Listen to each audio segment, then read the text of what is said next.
You can't be a trainer bhaiya ji in India, right? Because that is the perception of what a coach was seen as. It was a place where people saw someone who coaches someone else towards fitness as a respectable job rather than someone that you talk down to. Because when you're training someone, nobody actually has as much influence on your life. So as a coach who's training someone, you have an immense amount of influence over the people that you are training. I find myself in the industry that's probably one of the fastest growing industries across the world. Now us trainer bhaiyajis are actually the superstars, I feel like. When you reach that point where you've been lifting for a while, it's really not the weight on the bar. Should you be watching that, or is there a different goal in terms of long-term development? I'll give you an example, right? I have a guy in my gym, he's a powerlifter. He wants to compete at powerlifting meets. That's his goal. So he will keep looking at the weight on the bar because when he goes to competition, that's all that's going to matter. For anyone else, you're like, hey, I want to be strong enough to do a high rocks. That's my goal. Then do I need to be able to squat 250 kgs to be good at high rocks? Absolutely not. What happens is people start looking at what the end of it. Why I fall off the wagon is because I'm looking at how far my six pack is. It's going to take me 2 years to get a six pack abs. It will take you 2 years. I mean, if you really want to get that rip, that's how long it takes. But instead, if you look at it as these little chunks, like I need to achieve this for myself today. I showed up at the gym today. I warmed up. It's highly unlikely that I'm going to just keep showing up for 15 minutes of warm up and do nothing after that. Maybe someone who just does way too much yoga, or maybe someone who does way too much Pilates and doesn't balance it with other training modalities, especially modalities like that can often be restricted, and that can be harmful because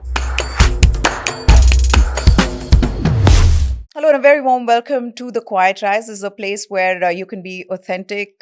We share stories about each other and try to learn and grow by sharing those conversations. I have with me Ishan Lall.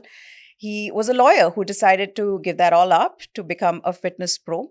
What I find very interesting when I was talking to him and when I was looking through his feed and the conversations I've had with people who know him and who've seen him train is that he also organizes these social events where he voluntarily gets people to wake up at 5 a.m., take them for a run, and then get them to plunge in ice cold water. So we'll try to figure out whether there is a cult that he's starting here. Ishan, thank you so much for taking the time out to talk to us. Let's begin with this, first of all. How are you getting these people to wake up at 5 a.m.? Possibly, I think, on a weekend and go for a run and then come back and, take cold plunges or saunas. And how does that work? see, let me flip that question on you and ask, how do you get people to go out at 10:30 p.m., stay out till 5 a.m., come sleep with alcohol, and then wake up feeling like absolute trash in the morning? I feel like that's a much harder question to ask than someone waking up first thing in the morning, going for a run, which is going to make you feel great, and then doing a cold plunge, which is going to make you feel great. And then you're going to continue to feel great for the rest of the day. In terms of a value proposition, like I know what I would hedge my bets on. And the thing is that it's just the awareness around that, right? Like earlier, it was considered cool, the person who had the table, or the person who had the little fuljaris on top of their table when they're at the club. And now the biggest flex around, at least with today's Gen Z, and I mean everyone really, is your health and your fitness and your wellness. So when we came up with the concept that you're talking about, which was Sunrise Social, our event, I too was bought into the same ideology as you. Like, I mean, why would anyone wake up at this time and come and run with us and do cold plunges with us? And we put it out, and I was always that guy. Like, I wasn't the guy who was in touch with the club. I'd always have to be like, who's going to get me into this club? And like, Kia, you stand outside, hey, can you get me in? Suddenly I was on the receiving end of that. I was like getting calls like, bro, can you get me into Sunrise Social? I'm like, no, the tickets are sold out. We don't have space left. No, please, bro, me and my 4 friends want to come. And I was like, wow, this is how the tables have turned, right? Yeah. And it turned out to be just this most amazing event. The response was crazy, and it just brings to light that people are looking for something different. People want to socialize, they want to hang out with each other, but they don't want it to be based around food or alcohol, or just like, it doesn't have to be something that's harming you. We can hang out and we can do things that are good for you, and that's how it happened. And for me, it was I mean, it was a hypothesis, but now it's a learning that there's a demand for that. There's run clubs going around. There's more events like this propping up. There's coffee raves. And it's just the same principle applies. People want to hang out together, but it doesn't have to be around alcohol. There are other ways to do it. That's an interesting one. What's a coffee rave? A coffee rave is where you'll wake up pretty early again. You'll go to a coffee shop, there'll be a DJ, and instead of getting high on alcohol, you get a buzz on caffeine, you have a dance, and you go home and you have the rest of your day ahead of you to do whatever the hell you want to do with it. Okay, next time a coffee rave is happening, you've got to sign me up for that one. They are Because I think happening I'll too be up for often. it. They are happening I'll too be often. up for it. Let's talk about your journey, the fitness transformation for you. It's interesting because now you're a professional. You run gyms, you train people. How did that start? The transformation of giving up being a lawyer, arguing in courts, to getting into fitness. How did that start? Was there a rock bottom moment, or was it was it just out of this sense of, okay, I really need to get fit? I'm somewhat fit. I have played sports in school, but now I want to really get into it. What was your that moment of transformation like? So, see, I come from a family where my dad is a very fit person, right? Like I've always had a role model who's been fit. And when I was a kid, I was chubby, and that was a source of great insecurity for me. And initially, it was just to overcome that, right? And the thing was, I was strong. I knew that I'd be good at things that required strength, and I thought if I start going to the gym, that like I'll stop being that chubby kid in school, and that's really what motivated me at the start. And when I walked into the gym for the first time, or when I started working out, I finally found something that I was inherently good at. And it just from there, what happens is there's a stage where there's a bit of resistance first. You're like, oh my god, do I want to do this? Then you enter the gym, then you do it for a while, and then it starts to become part of your identity. For me, that initial first part was just a lot easier because I was very, very driven, very, very motivated to change the way I look. That's what got me in there. But then when I was in the space and I was doing it, the longer you do something, the more it becomes a part of your identity. And uh, I started working out maybe when I was 17, and that identity of the guy who works out, who looks after himself, carried its way through my college years. So I remember undergrad, in order to try and skip drinking alcohol, I used to drink energy drinks and go out with my friends partying as a thing because I didn't want to have all the alcohol to negatively affect my health. So I did my whole undergrad degree being that guy who goes to the gym. I used to be like, trying to take my friends to the gym with me. It just it became part of my identity. Like I even I had a really funny T-shirt made, which was like "Gym time, Masti time," because that was something I used to say to a lot of my friends. I used to drag them to the gym with me, and did that. Finished undergrad, then decided to go to law school. While I was in law school as well, training consistently, and just like as a side gig, I was like, maybe I'll get a personal training certification. And there was this really cute girl at the gym, so I was like, you know what, she's a coach over there, let me also try and be a coach at the gym. So I did a quick online certification, started a little bit of coaching there, but it never was a career option, right? Because I was like, you have to do law, you have to do something that is more concrete, right? You can't be a trainer bhaiya ji in India, right? Because that is the perception of what a coach was seen as until quite recently. So I came back, started working as a lawyer with my dad, and then lockdown hit, and I realized that I had this insane amount of anxiety about having to go back to doing that, right? Which is sitting in an office in a shirt, in trousers. As you can see, I'm not a big trousers person, right? Tucked in with a belt and like staring at a computer screen and reading, and it just wasn't playing into my skill set. So I decided then that, I want to try and make something of fitness. I don't care what it means. And around that time, which I think second stage of lockdown is when my gym happened. It's kind of had started as this community gym, and I came in and I said, yo, I want to be a part of this, and I invested in the business. And the number one thing that stood out to me in the space is the way a coach is seen. It's very different.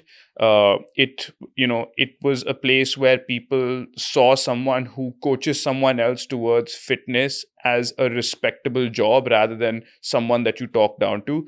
Because when you're training someone, nobody actually has that much as much influence on your life as maybe a personal trainer would, right? I think we were chatting about therapy earlier. You'll still see your therapist once a week, once in 2 weeks. You will see your coach 3, 4, 5 times a week, right? This person will tell you how you should eat. This person will tell you how you should lift. This person will tell you what you should do with your lifestyle. So as a coach who's training someone, you have an immense amount of influence over the people that you are training.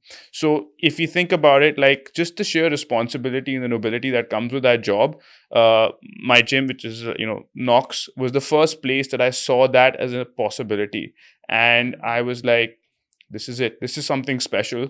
And through that, I think other people also started to see a coach and client relationship very, very differently as to what it was earlier. Ki mujhe workout kara de aur main nikal jaunga was the initial view of it. But now it's like, you know what, this person has the power to change my life in multiple different ways, and therefore it is worth the slightly higher price tag and the respect that I provide to my coach. So that kind of defined my journey from this. And I saw, okay, health and wellness, we started doing it. The brand started growing. We started doing events like the ones we just chatted about.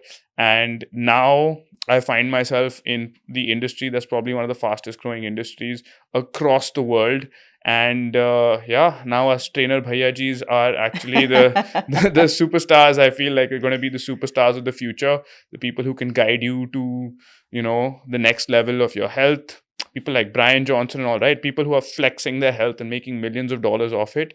So happy to have stumbled into this, and all the lawyers will now seem like bhaiyas once they're replaced by chat GPT. But yeah. But it's interesting that you say that. And why I'm saying this is that, yes, this is the perception. Like, trainers are a certain kind, right? Yeah. You say, nahi, nahi, educated, you've done, you've got your law degree. Why would you want to get into this? Was there any resistance from family saying, why are you getting into this? Not at all. So luckily, I'm very lucky in that regard, because my dad is someone who's always imbibed. My mom is just the most easygoing person. So you stay happy, she's happy, right? My dad is also a person who's imbibed this, this value that you should pursue your passion, and if you pursue your passion with enough passion, you'll find success, right? So there was absolutely no resistance.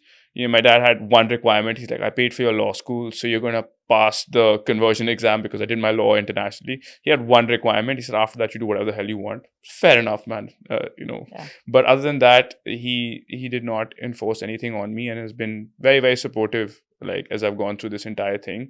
And I think the validation has also come because, the gym is doing reasonably well in its own way. Has established a certain degree of goodwill, especially in Delhi. So, he gets a occasional person saying, oh, we went to your son's gym at the occasional party. So that also puts a smile on his face. So yeah, that's good. You talked about how you tried to get your friends into it, take them gymming along with you. So did you feel any kind of social isolation, or all your friends were basically kids who wanted to go to the gym? I mean, did you ever feel that? Because I think that's another thing that people feel, where you'll always have that one friend in the group who will not drink, which is okay, completely his or her choice, has to wake up early, so will leave the party early. Um, and, was there ever a FOMO kind of a situation where, like, you know what, I'm missing out on some of the other things in life that others are enjoying? So basically, what I'm trying to ask is that if you are a very social person and the world does not sort of work around your timings, how do you deal with that? So initially, that FOMO used to hit hard, and like I didn't have spells where I was perfectly disciplined throughout. I had my wild spells where I would go out partying on a regular basis. But now, so what happens over time is, right, like the older we get, the more we kind of understand what we want and require from life. When you're younger, you're happy to push yourself into different things. Like, I want to go drink, I want to try and do everything at the same time. And the older you get and the less time you get to do the things you want, you start to really value what gives you value. And then the people who don't match those values automatically kind of dissipate out of your life. I've been very, very lucky that my closest friends have just kind of been on the same journey as me. So, like my best friend from school, and before that, we work out together. We're doing high rocks together on Saturday, right? Like he's coming for the same event. My college best friend is an Ironman now. His number one skill back in the day used to be how fast he can down a beer. In 30 days he's going to do a full Ironman, which is a crazy achievement, right? So like now I have a bit of insecurity about it. I'm like, bro, I was supposed to be the fit one. What are you doing? So I've been very lucky in that a lot of my friends, who were at the partying stage and who I might have felt isolated with have kind of come along with me on the journey. I've lost some people on the way, right? Which is fine, right? Because maybe they lived a different lifestyle. And, like if I have to hang out with you at a party and have to keep doing that, it's not a value interaction that we're going to have. But if you and I are liking the same things, and you kind of, while you lose people, you also gain people. So I don't think there's an isolation. And now, like I said, because of what health and wellness is at, I have a lot more people to gain than to lose. Okay, let's talk about some of the, for our viewers listening, let's talk about what you've learned from your journey, specifically in the beginning, and then we'll talk about the advanced stage of being an athlete. What does it take? So let's talk about someone who has not gone to the gym for 2 years, is overwhelmed, does not know where to start. What's your day one advice to him or her? Someone who hasn't been to the gym in 2 years is someone who's trained before, or is this someone who's just starting out for the first time? Okay, let's say someone who's starting out for the first time, because I think that's where it's the most difficult start. That first step is the most difficult one. We want to avoid it, we want to resist it, we want to say, kal chayenge. Let's start with someone who's not started. See, when it comes to starting fitness, a simple advice is start with the path of least resistance, right? Because you want to get into what you can do consistently. And what will happen is if you start any form of physical activity, over time, it will evolve and it will get you into doing different things. Let's say back in school, I used to enjoy playing tennis, right? What's going to happen is I'll say instead of going to the gym, start playing tennis again. That's something you enjoy, that's something you like doing. Start playing tennis. So you'll go to the tennis court, maybe you'll start playing once or twice a week.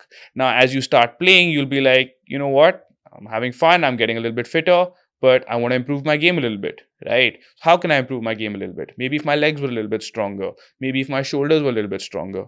Okay, how do I do that? Maybe I go to the gym once a week so I can get stronger for my sport, right?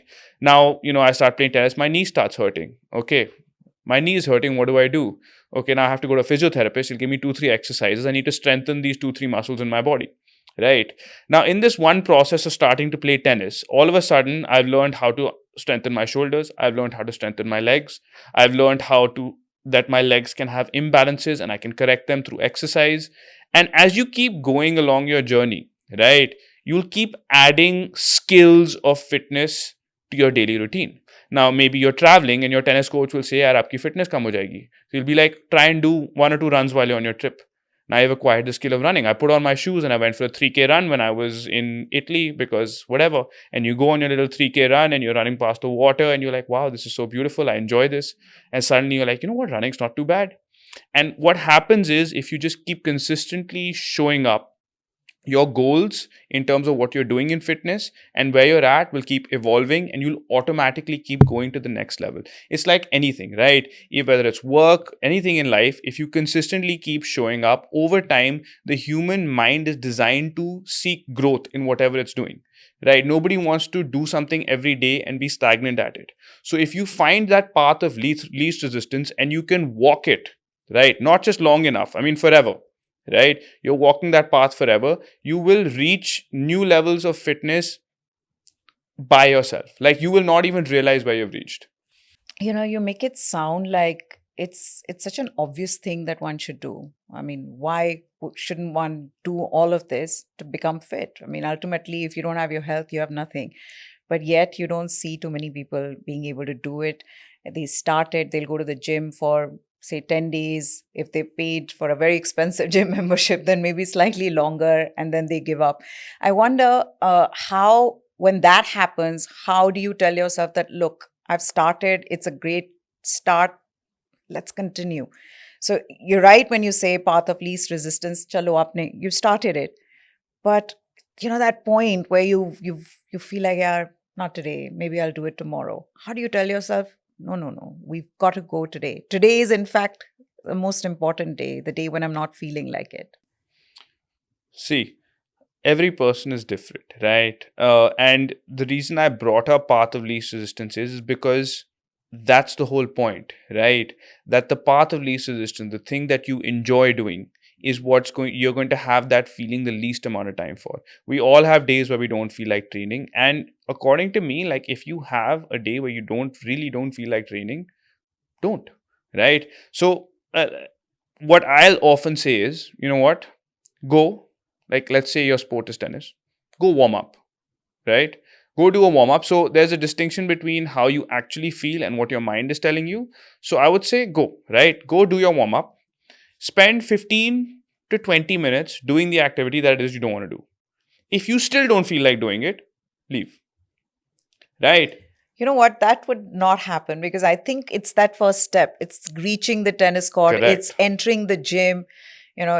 That's where your body resists it, your mind more than your body resists it, because you're like, nahi, nahi, nahi, aaj nahi karna. And once you go there, you suddenly want to do it. Correct. So the discipline of like, I'll show up, right? Show up, give them that first 15-20 minutes, right? What happens is people start looking at what the end of it is, right? Why I fall off the wagon is because I'm looking at how far my six pack is or how far something away is, right? If you start to look at it from a macro level, it's always going to seem very daunting because the task seems large, right? Like it's going to take me 2 years to get a six pack abs. Like, yeah, it will take you 2 years. I mean, if you really want to get that rip, that's how long it takes. But instead, if you look at it as these little chunks, right? Like, I need to achieve this for myself today. I showed up at the gym today. I warmed up. I didn't feel like it today, but at least I showed up, right? Next time I show up, it's highly unlikely that I'm going to just keep showing up for 15 minutes of warm up and do nothing after that, right? So it's getting past just looking at those micro wins rather than looking at it at a macro scale, because a macro scale is going to be very, very daunting. Having that end goal as that this is what I eventually want to get to is like as like a North Star is fine. Yeah. But on a day-to-day basis, you have to look at the micro level, right? Like if I don't go to work today, I might get fired. My boss will get angry. So you show up to work despite really, really not wanting to show up to work. So you can hold yourself to that standard. It's only 15-20 minutes. Yeah, and it compounds as well. I mean, every day, if you show up despite not wanting to do it, you will see the results, even if you're doing very little of it. And it also makes you feel good that you've sort of achieved something for that day, right? I think that's another reason why, at least for me, how that works is that when I work out, and there are, of course, days when I don't want to, and not because I've been overworked, but just you don't feel like doing it. I feel like, no, today, if I go and do it, it's going to make me feel like I've achieved something. On a day when I didn't feel like doing it, I did it. And you always come out feeling better. I don't think there's anyone who goes to the gym or does a workout will at the end of the session will feel worse than than when they entered, right? So yeah, you're right that it's those micro gains. If there were just 3 exercises that you could do, what would they be? Okay. Pull up, dips, and squats. Oh no, pull ups, dips, and lunges. Simple. Very straightforward 3 exercises. One is a pulling exercise for your upper body. So you're training the muscles at the back of your body. And a pull up done at different angles or whatever can train every muscle in your back. A dip, again, done at different angles, can train every pushing or the muscles in the front of your body, in your upper body. And lunges, in their many variations, can train every part of your legs, right? I can adjust the position of a lunge to be a little bit more upright. I can target the front of my legs. I can adjust the position of my lunge where my torso is tilting a little bit forward and train the back of my legs. So if I only had 3 exercises to access, it would probably be these 3. What if when someone's traveling? You have 15 minutes, you have no, you've given me these 3 exercises, but you're traveling, you're in a hotel room. 15 minutes is all the time that you have. What are the exercises one must do in those 15 minutes? Like any combination of this, right? So when you're trying to get a workout in, you are trying to train a few basic movement patterns, right? I have my upper body can push, that is moving something away from my body. My upper body can pull, that is pulling something away from my body. And my upper body can do this at multiple angles. So I can pull at this angle, I can pull at this angle, I can pull at this angle, I can pull at this angle. I can push at all of these angles as well. And each of those angles will train a different muscle group, right? Legs, a little bit different on the other hand. Legs, I have three basic movement patterns. One is squatting, one is hinging, so squatting is where my knees move forward, hinging is where I push my bum back, and lunging is where I'm moving onto one leg, right? So anyone who wants to get a workout in 15 minutes can use any combination of these movements, right? And do it in a circuit, right? So I can do a upper body horizontal push, an upper body horizontal pull, and then I can combine that with a squat or a hinge or a lunge, right? The next day, if I want to show up for a workout, maybe I want to do something a little bit different. I can do a vertical push, I can do a vertical pull, and then I can do any one of the three leg variations that I want. I could do a squat, I could do a deadlift, I could do a lunge, right? And if I just keep changing these combinations, maybe like if I do 3 strength sessions a week and I just do different combinations of these, I'll pretty much cover all the muscles in my body in a pretty comprehensive way. Okay, this is our segment where we try to bust some myths about fitness. What is one of the most dangerous myths that fad that you're seeing people do, which you feel like they should really avoid, they should not do it? Dangerous fitness fad. I mean, see, there's a lot of stuff in fitness. Let's change it to maybe not dangerous, then something that's not very impactful. I mean, people are doing it, but it really doesn't make a huge difference. It's like the impact you're trying to create, right? Like sometimes, I mean, it's not that dangerous, but something I don't particularly like, and it's controversial enough, so I think it's a fun thing to talk about, is when people just get too absorbed into one training form and then they don't move out of it. Like, maybe someone who just does way too much yoga, or maybe someone who does way too much Pilates, and doesn't balance it with other training modalities.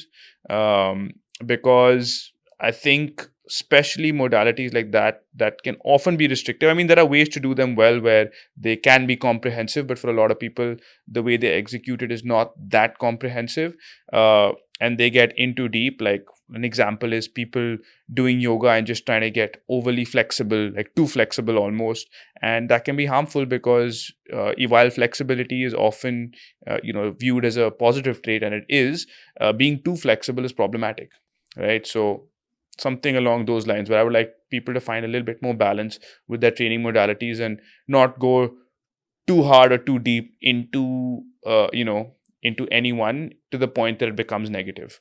I mean, that leads me to the next question about cardio versus weight training. The whole world wants to know what you should prioritize and why. I know you've been talking about how you need to do everything, they balance it out, and you also believe in that system of hybrid workout. Yeah. What's the best balance between the two?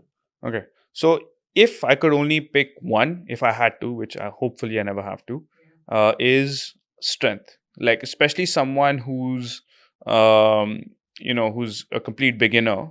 Like they ask me, Ishan, should I start going for a run every day, or should I start lifting weights?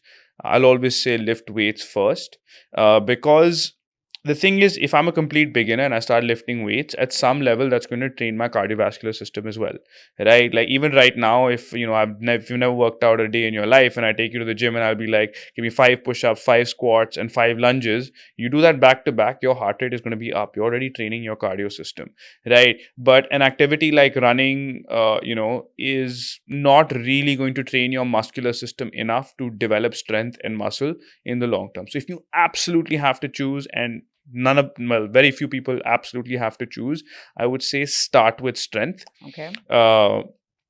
And when it comes to me, I'd say strength is always, like, at least it's been what I've prioritized for the longest time, where I've been quite negligent on the way I do cardio, and only recently have I added cardio to the way I train. And without having done much cardio in the past, it's not like I was cardiovascularly unfit. I had a decent cardio level, but there are some really fun benefits to taking your cardio to the next level, Like right? what? So, for example, it's just the physical capability that you increase for your body is very, very satisfying, right? Like a really strong guy, you could put him on climbing a mountain or just doing any kind of activity that is longer than 5 to 7 minutes, and you'll watch them struggle. But once you have cardio on your side, your physical capacity to just take on activities is just immensely beneficial. So right now I feel like, because I've worked on my cardio a lot of late, you could put me in any scenario. I could, if I have to climb a mountain, if I have to do a run or whatever, like I feel a lot more confident. Whereas when I was just lifting weights, yes, I could do like a lot of simple activities. You want to go for a half an hour, 1 hour walk, sure, I can do that. But you want to be like, hey, do you want to go climb Kilimanjaro tomorrow or something like that?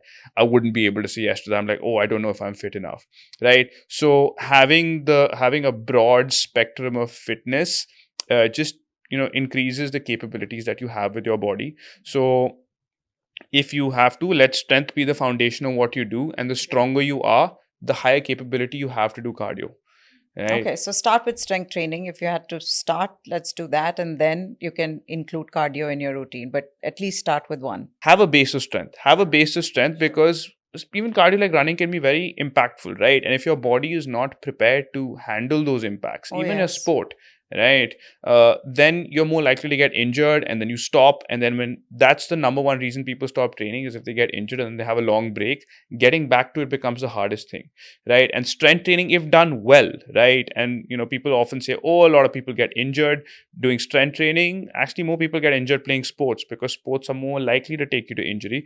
But strength is something, because it's done in a controlled environment, right? A sport is not controlled. A sport is about performance. Strength training is literally about strengthening your muscles. So if that is done consciously and done well, that is the safest way to start exercising, and that will give you the base and foundation of strength that will allow you to put your body in more like dangerous positions, like a sport or anything like that, and have less likelihood of getting injured. I've also seen you tape your nose and your mouth. Does it help you? So I have What a does it do? And uh does it help you? Let's put it that way. Okay, so the reason I tape my nose and my mouth is because in general, most people should breathe through their nose, right? It is better for our health for multiple reasons. When I breathe through my nose, I can list those out. When I breathe through my nose, I breathe slower, right? So my rate of breathing slows down. And when my rate of breathing slows down, the amount of oxygen and carbon dioxide, there's when I breathe in, there's an exchange of oxygen, carbon dioxide in my body. And if I don't give it enough time, that exchange doesn't happen properly, right? So when I'm breathing through my nose, I'm more efficiently breathing. When I'm breathing through my nose, I breathe slower, so that helps me down regulate my system. So there is your sympathetic and parasympathetic nervous system. When I'm nasal breathing, I'm more likely to be in a parasympathetic state, which is a rest and relax state, right? And so what you want to do is try and do as much nasal breathing as possible. What I've utilized the nose tape and the mouth tape for is the mouth tape, pretty evident, so I'm not breathing through my mouth. And the nose tape is to just give me that little extra leeway and make it maybe 5 or 7% easier for me to breathe through my nose. And I'll use it for activities such as sleep, because I did realize I was a mouth breather when I slept. And the number one way for someone to figure that out is if you wake up and you have a dry mouth at any point at the night, you're probably a mouth breather, right? And as soon as I started doing that, the quality of my sleep immediately shot up. I started doing low intensity cardio with my mouth taped and my with the nose tape, because if I'm able to work at a higher intensity and just be nasal breathing, it'll improve the efficiency of my nasal breathing. And another reason is I have really bad allergies, and when I'm nasal breathing, because my nose is going to filter out a lot of the allergens entering my body, the more efficient I make my nasal breathing, the more time in my day I spend nasal breathing, the less likely I am to ingest allergens. Like this time of year, right now, we're having a conversation. Maybe 3 years ago, when I was primarily mouth breathing dominant, I would have been sneezing every 5 minutes. So it's helped me overcome that as well. And that was the trigger for me. My allergies made it so uncomfortable for me that I had to find a solution, and I dove into improving my nasal breathing, and I use these as tools for that. Okay, let's talk about now for advanced athletes. So people who've been going to the gym or who've been training for 5 plus years, you often hit plateaus. You're not able to push those barriers. What is it that you have realized, or what is it that has worked for you to overcome those barriers when you reach a certain level and you can't get better than that? See, there's something called genetic potential, right? So in one particular activity, you can reach your genetic potential, right? Like I can keep squatting and I can keep doing the same thing again and again, and I can keep trying to progress it, and I'll reach a stage where I cannot progress it anymore. So at that stage, it's like basically when you keep doing the same thing and trying to expect a different result, that is the definition of insanity. So you have to mix it up, right? Uh, it's like, okay, fine, what is it that you want to make progress at? Right, if it's your cardiovascular fitness, maybe you've been doing a certain form of running, you just get up and you go running every day, and now you're not getting any faster or anything like that's happening, then maybe you need to change the way you're training. If you want to lose weight and you're doing the same workouts and eating the same food and nothing is happening, maybe you need to change the way you're training, or maybe you need to change the food that you're eating. So how you're going to break past the plateau is going to be very different. It's going to depend on what your goals are. It's going to depend on what you have been doing till that point, and finding that one secret sauce to what is going to flip the switch for you. It's going to depend on what it is that you're working towards. The other thing that I see is that, when you reach that point where you've been lifting for a while, it's really not the weight on the bar. I mean, should you be watching that? Or is there different goal in terms of long-term development? See, I'll give you an example, right? I have a guy in my gym, he's a powerlifter, Yeah. right? Super strong, lifts heavy weights. He wants to compete at powerlifting meets. That's his goal. So he will keep looking at the weight on the bar, because when he goes to competition, that's all that's going to matter. But that's his goal, Yeah. right? Uh, for anyone else, right? Like you're like, hey, I want to be strong enough to do a high rocks, right? That's my goal. Then do I need to be able to squat 250 kgs to be good at high rocks? Absolutely not. The world champion of high rocks right now squats 120 kgs. Right? The world champion at high rocks squats 120 kgs. So it's like it depends on your goal. So if your goal is to be the strongest power lifter in the world or the strongest at a particular lift, then yes, the weight on the bar matters. But if your goal is to, do something else, then maybe you need to measure up, okay, how much time do I need to dedicate to weight on the bar, and how much time and effort do I need to dedicate to other things. Injury is another big issue. I mean, it's not just for, you said that once you get injured, it's very difficult to get back to a routine. Uh, have you experienced that kind of a phase where you've been injured and you've had to sit back and not train? And how did you get back to training? Was there ever a phase like that for you? So I had it back in the day, like this is ages ago. I had a pretty bad injury where I had a back spasm. And for me, that's the worst possible thing, because at that back spasm was so bad, I was laid up on my back. Now, I'm a big eater who puts on weight very easily. So I was on my ass all day and I was eating all the time. And that time, there wasn't much information about physiotherapists, who's a good physio, this, that, blah, blah. So at least 2-3 months I spent lying on my back. I gained a bunch of weight, made me very, very insecure. I think that's the heaviest I'd been in a very, very long time. And I went to multiple physios, and actually I went to one or two physios, and none of them were able to help me. Yeah. And then I finally found the physio who helped me release my back and was like, you know what, Ishan, you need to think a little bit more about how you're executing your exercises. You need to be a little bit more conscious about it. And the one thing you realize is that your coach can tell you as much as you want about injuries, but nobody learns the importance of, prep and all the stuff to prevent injuries until they get injured. Yeah. Because it's the shittiest feeling when you just, especially for, like people who are really into their training, when you're just laid up and you're unable to do what you love to do, you'll feel your mental health deteriorate, you feel your physical health deteriorate, and there's nothing worse than that.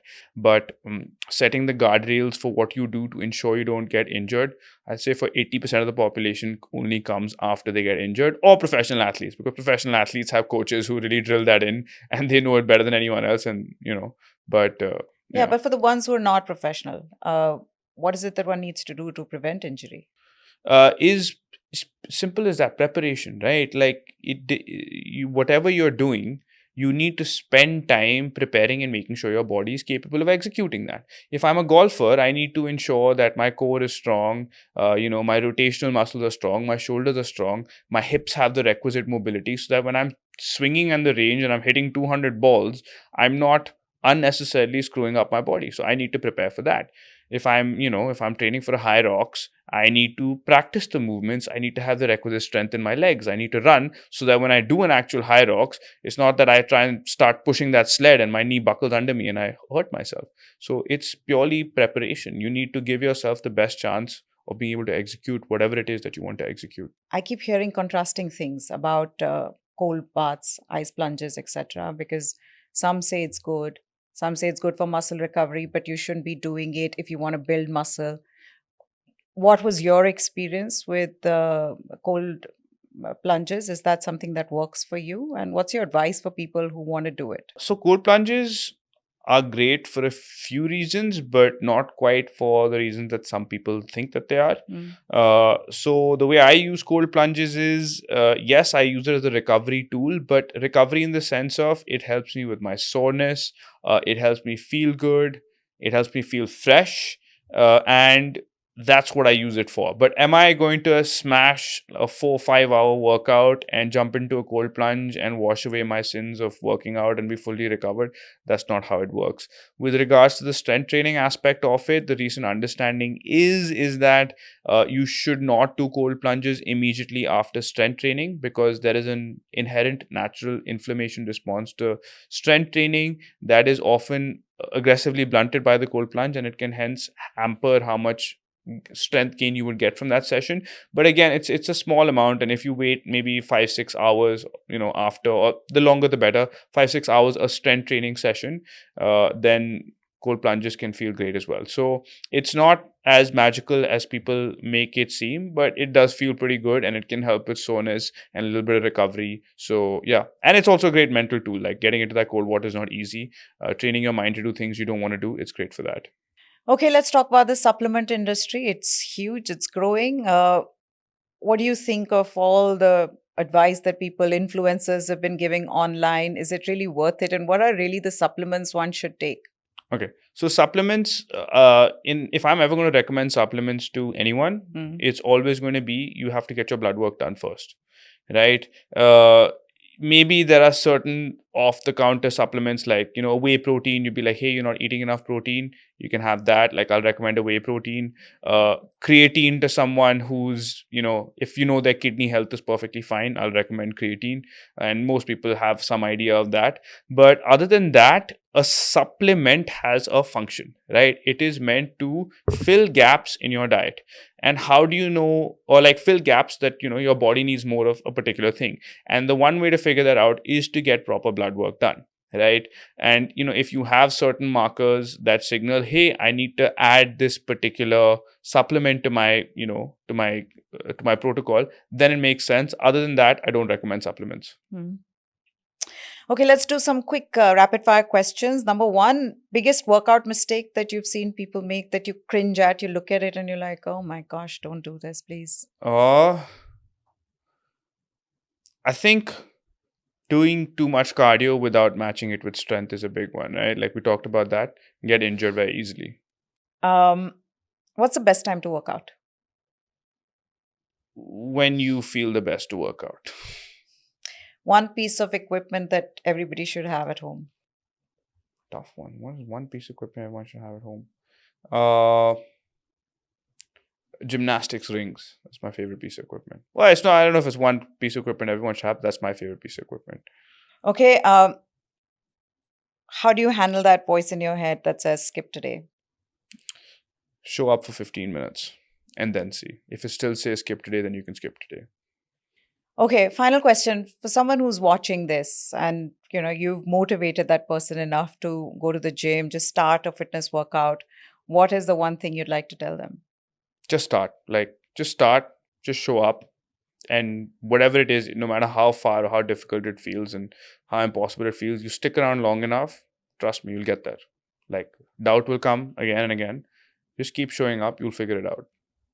Ishan, thank you so much for talking to us and for sharing this wisdom, because I think a lot of times, you go to a gym, even if you're working out, you're someone who goes to the gym, you don't have it all figured out. And so putting it out there for us to understand, that was really helpful. So thank you again. I'm happy to be here. It's really fun.